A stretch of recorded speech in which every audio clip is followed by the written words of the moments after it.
नमस्कार। एक बात जो हम सब ने कहीं ना कहीं सुनी होगी, एक जीव दूसरे जीव का भोजन है। सुनने में तो ये बिल्कुल प्रकृति का नियम लगता है ना?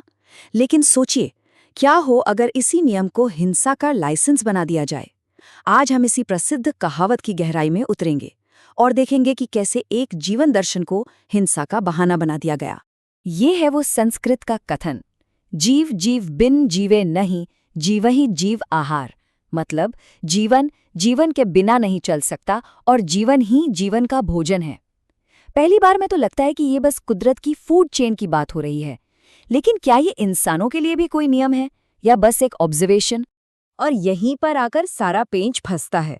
अक्सर लोग इसी लाइन का इस्तेमाल करके मांसाहार और हिंसा को सही ठहराते हैं, जैसे ये कोई कुदरत का दिया हुआ खुला लाइसेंस हो कि किसी भी जीव को मारो और खा जाओ।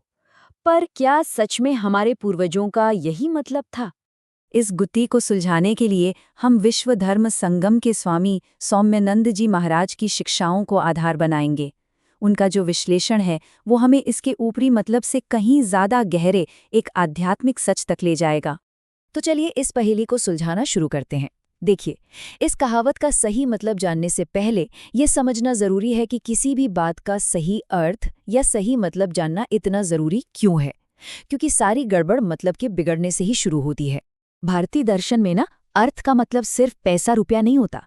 ये हमारे जीवन के 4 जरूरी लक्ष्यों यानी पुरुषार्थों में से एक है, और इसका गहरा मतलब है सही समझ, सही ज्ञान। और एक चीज पर ध्यान दीजिए, ये धर्म के ठीक बाद आता है। मतलब पहले सही रास्ता और फिर उस रास्ते पर सही समझ। और यही तो असली बात है। जब हम किसी बात का सही मतलब, उसका सही कॉन्टेक्स्ट खो देते हैं तो अर्थ का अनर्थ हो जाता है। और जैसे ही मतलब बिगड़ा तो समझिए धर्म का रास्ता भटककर अधर्म की गली में पहुंच गया। और ये बिगड़ा हुआ मतलब ही है जो अन्याय, झूठ, हिंसा और असंयम जैसी चीजों को जन्म देता है। बिल्कुल वैसे जैसे जीव ही जीवन का आहार है का गलत मतलब निकालकर हिंसा को सही ठहरा दिया गया। तो सवाल ये है कि भई इसका सही मतलब है क्या?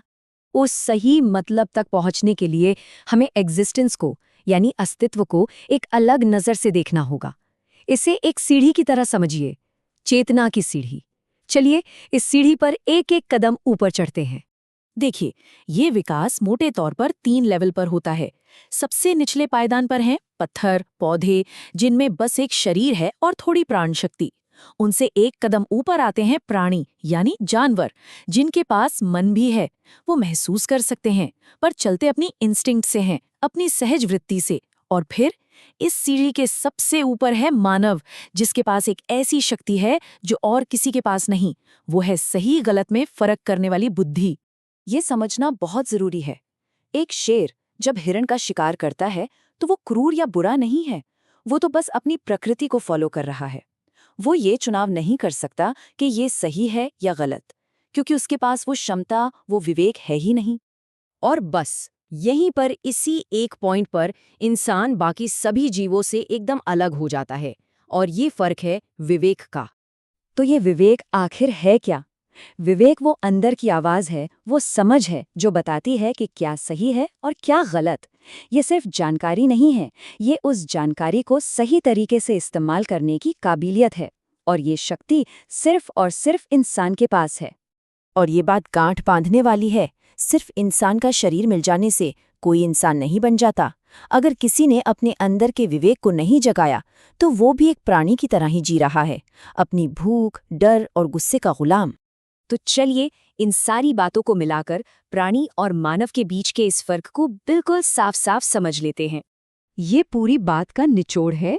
एक तरफ है प्राणी जो अपने इंस्टिंक्ट से चलता है, उसके पास कोई चॉइस नहीं है, वो तो प्रकृति के नियमों से बंधा हुआ है।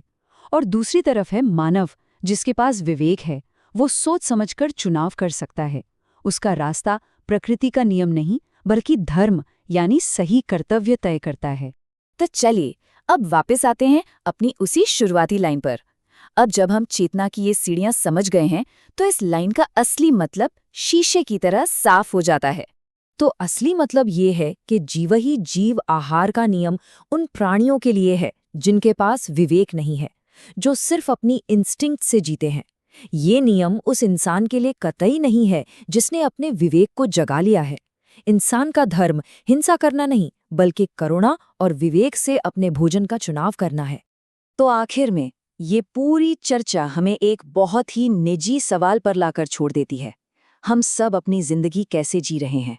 एक प्राणी की तरह, अपनी इंस्टिंक्ट्स के गुलाम बनकर, या एक सच्चे मानव की तरह अपने विवेक का इस्तेमाल करके?